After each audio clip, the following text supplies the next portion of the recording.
बिस्मिल्लाहिर्रहमानिर्रहीम। अस्सलाम वालेकुम। एक्सेल ट्यूटोरियल्स इंस्टीट्यूट में आप सबका खुशामदीद। स्टूडेंट्स, इससे पहले हमने रियाजी के जो है बुनियादी कंसेप्ट्स को समझने की कोशिश की, लेकिन वक्त की कमी की वजह से बहुत सारी बातों को हम देख नहीं पाए। अब हमने बाज़ाब्ता तौर पर शुरुआत कर दी है 10वीं जमात के सिलेबस के हिसाब से।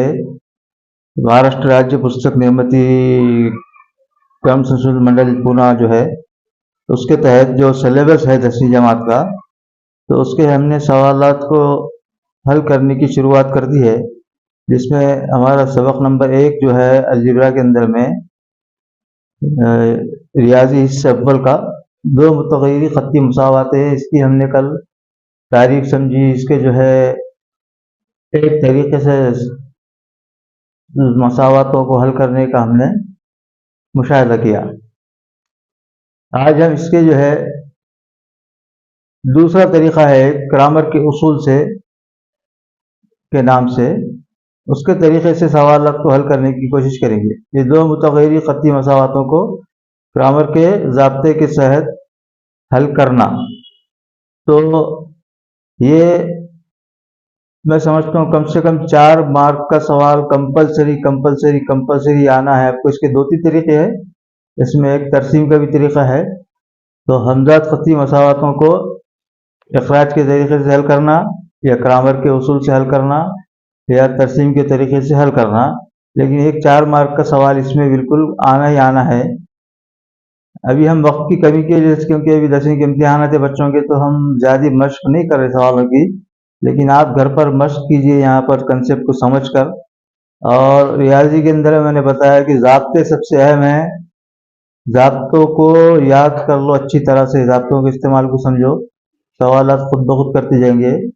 तो यहाँ पर ग्रामर के उसूल से अगर हमको हल करना है तो उसके लिए डिटर्मिनेंट्स मालूम करना पड़ता है, यानी कि ज़ाब्ते मालूम करना पड़ता है। सबसे पहले तो इसमें हमको दोनों मसावात है, दोनों मसावातों को पहले सबसे पहले सवाल कुछ भी दिया हो, हल करके उसकी मयारी सूरत में लिखना है। क्या करना है? उसकी मयारी सूरत, जैसे कि ax जमा by मसावी है c, ये ग्रामर के उसूल के तहत ये मसावात की मयारी सूरत होंगी। और उसके बाद में यहाँ पे हमको डी मालूम करना है, डिफरेंशिएट, जिसका मुरब्बा खालिद जो है a1 a2 b1 b2, ये बोर्ड पर जो लिखा हुआ है, ज़ाब्ते को ये लिख ले सबसे पहले अच्छी तरह से। या फिर पहले हमारी वीडियो देखने के बाद में आप वीडियो डाउनलोड कर ले सबसे पहले, उसके बाद बैठ के उसको स्टडी करें, और अगर कुछ नहीं समझता है तो हमारे साथ रब्ता करें। तो इसमें हमको जो है a1 a2 b1 b2 और c1 c2, इनकी कीमतें सबसे पहले समझना है कि ये क्या है। आइए, तो ये सवाल दिया हुआ है, ग्रामर के उसूल से मुरब्बई मसावात को हल कीजिए।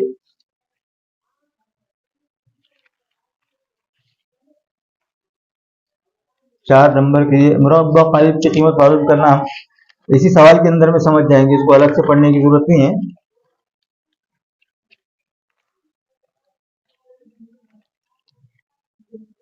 सवाल 2 ये दिया हुआ है, 3x - 4y मसावी है 10 और 4x जमा 3y मसावी है 5।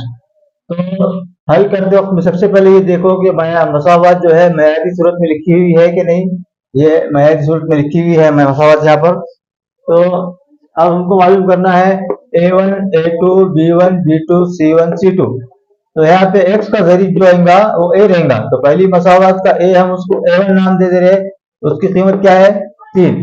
दूसरी मसावात का जो x का ज़रीब है, ये उसको a2 मसावात के हिसाब से a2 पकड़े, और इसकी कीमत कितनी है 4।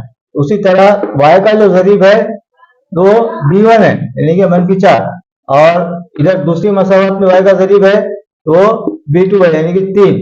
और मसावत की दूसरी तरफ का जो रूप है यहाँ पे 10 है, ये c1 और यहाँ पे 5 है, ये C2। अब उसको हमको आगे हल करने के लिए ये ज़ाब्तों के अंदर में कीमतों को रख के हल करना है, कुछ भी नहीं है। ये डिटर्मिनेंट डी मालूम करना है, तो उसके लिए ज़ाब्ता क्या है, A1 और यहाँ A2, B1 और B2। उसके बाद भी क्या करते, इनकी तिरछी ज़रब कर देते, या फिर इनकी तिरछी ज़रब करते, अलामत जो बीच में है जैसी की वैसी, और उसको हल करते। उसके बाद में dx मालूम करना है, तो उसके लिए यहाँ पे जो है C1, C2 और B1, B2, ये डिटर्मिनेंट ऑफ x मालूम करते वक्त में x के जो ज़रीब की अदद है उनको नहीं लिखेंगे दोनों को, हाँ, लेकिन तरीका कैसा लिखने का, यहाँ पे जो है C1, C2, B1, B2। उसी तरह डिटर्मिनेंट ऑफ y मालूम करना है, तो उसके लिए A1, A2 और C1, C2। यहाँ पे b के आदाद नहीं लिखे जाएंगे, यानी कि y आदा तो b के आदाद नहीं लिखेंगे, और x आया तो a की आदाद नहीं लिखेंगे। तो उसको आप डाउनलोड कर लो, उसके बाद में ज़ाब्ते को अच्छी तरह से याद कर लो। अब इसके ऊपर में हम सवालात हल करते हैं।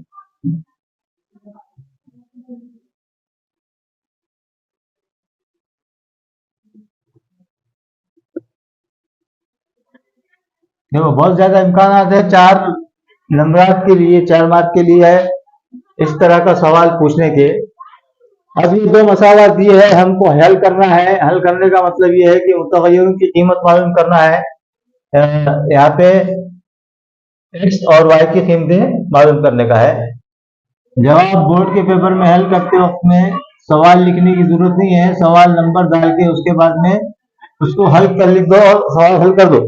लेकिन प्रैक्टिस करते वक्त में सवाल लिखते जाओ, क्योंकि उससे तुमको सवाल समझ में आएगा, और सवाल समझ गए तो तुमने आधा जवाब हल कर दिए, समझ लो इसके अंदर में। अब ये थोड़ा सा यहाँ पे स्पेस की कमी की वजह से मैं बोर्ड को इधर कर रहा हूँ। अब सबसे पहले हम A1, A2, B1, B2, C1, C2 इनकी कीमतें मालूम करेंगे। A1 क्या आएगा, पहली मसावत के x का ज़रीब 3। A2 क्या आएगा, दूसरी मसावत के x का ज़रीब 4।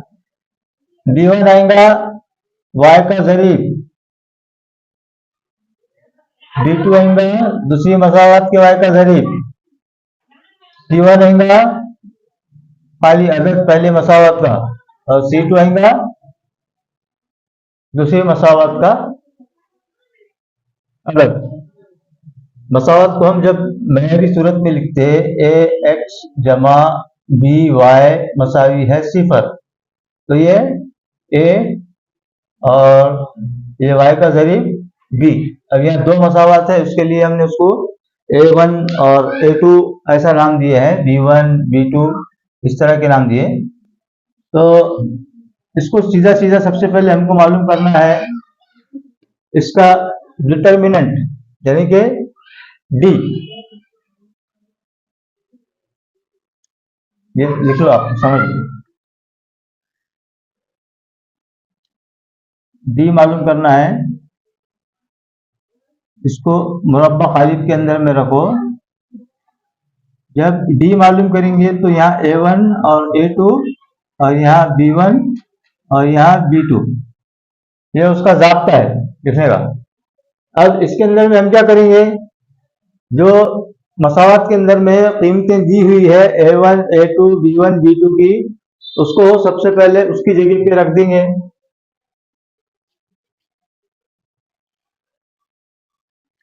A1 की कीमत कितनी है, 3। A2 की कीमत 4। B1 की कीमत कितनी है, -4। B2 की कीमत कितनी है, 3। ये हमने क्या करें, कीमतों को उनकी जगह पर रख दिए। अब उसके बाद में मुरब्बा खालिब हल करने का तरीका यह है कि इसमें दोनों की तिरछी ज़रब होती और अलामत का ख्याल करते हुए, यानी कि चलो अब यहाँ से मसावी है। सवाल जब हम हल करते हैं ना, तो बोर्ड पे हम ऐसे सीक्वेंस में हल कर रहे, लेकिन असल में सवाल जो है एक ही स्टेप में ऐसे हल होते जाता है। तो मसावी की अलामत लगाना जरूरी है, उसके लिए मसावी की अलामत लगाते जाओ। जैसे कि यहाँ पे आएगा मसावी है, उसके बाद तीसरी जरब करना है, 3 जरब 3, इसको कौस में लिख लो, गलती नहीं होंगी। उसके बाद 4 जरब -4, इसको हल करने पे हमको जो है डी की कीमत मालूम होंगी। 3 तिया 9, -4 चौक 16 है, लेकिन यहाँ पे एक अदद मनफी का है तो क्या हो जाता, -16। 9 जैसे कि वैसा।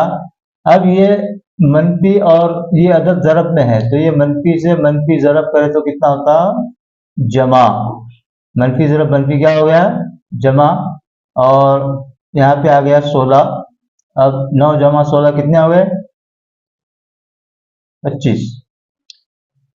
तो यहाँ पे हमारा जो है डी आया 25। अब बिल्कुल इसी तरह से हम क्या करेंगे, डी एक्स और डी वाई की कीमत मालूम करेंगे।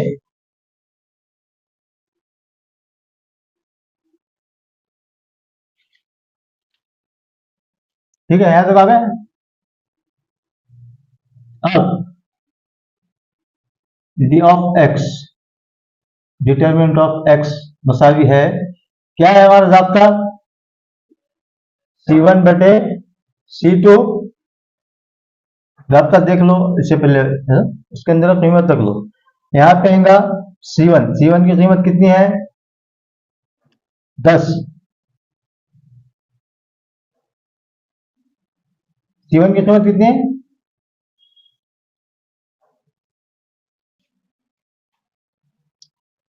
तो क्या अमल हमने करे समझ में आया। हमने डी उसकी कीमत मालूम करे, अब डी ऑफ एक्स मालूम करना है, तो उसके लिए ज़ाब्ता यहाँ पे लिख लो, C1 C2 और B1 B2, ये ऐसा आएगा, मसावी है। अब इसकी कीमतों को हम मुरब्बा खालिद के अंदर में रख देते, जो भी कीमतें दी गई है। C1 है 10 और C2 है 11, B1 है -4 और B2 है 3। ठीक है, मसावी है। अब यहाँ पे क्या होगा, मुरब्बा खाली हल करने का, तो तिरछी जरब -11 जरब -4।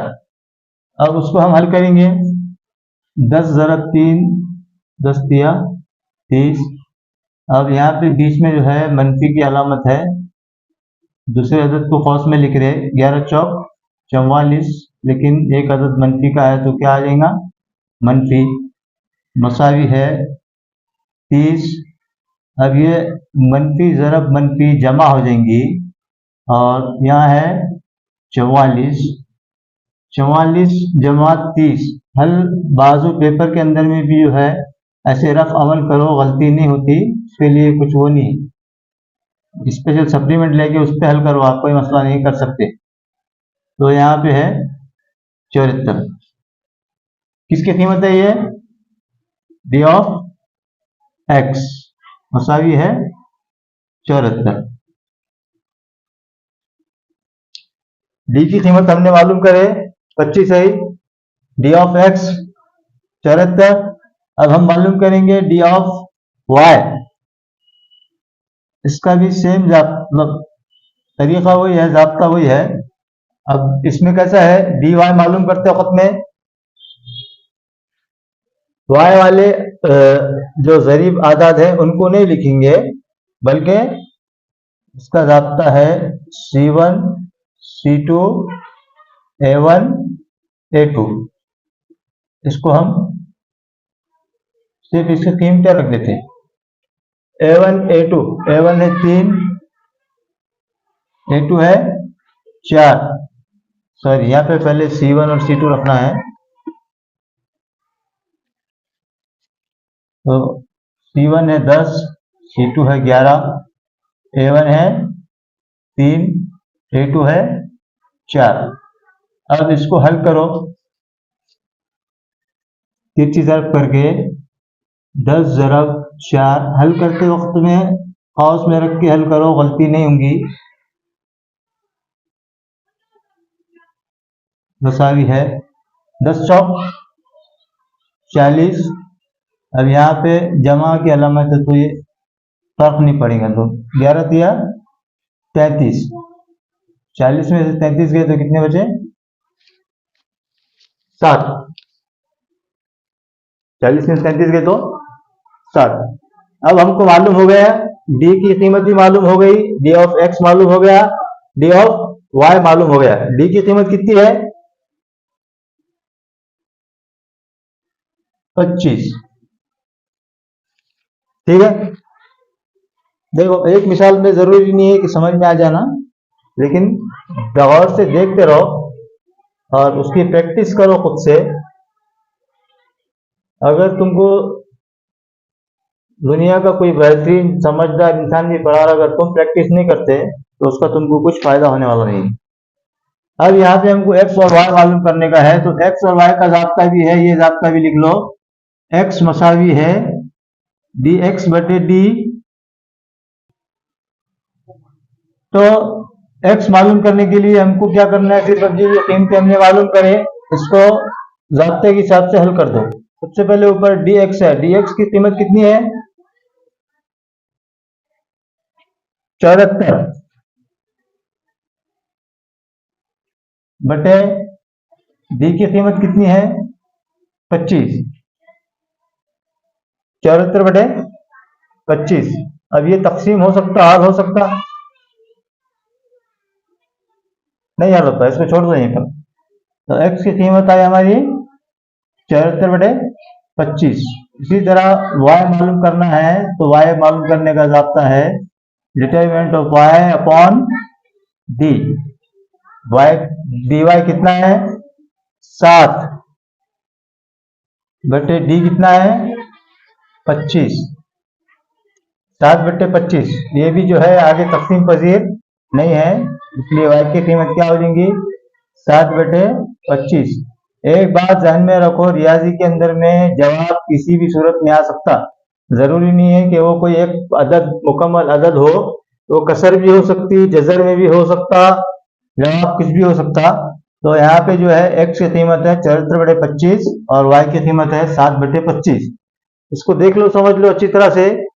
आगे हम इसके और मिसालें हल करेंगे और इसमें मुश्किल मुश्किल भी है, लेकिन समझ में आ जाएगा आपको, आसान है, ज्यादा नहीं।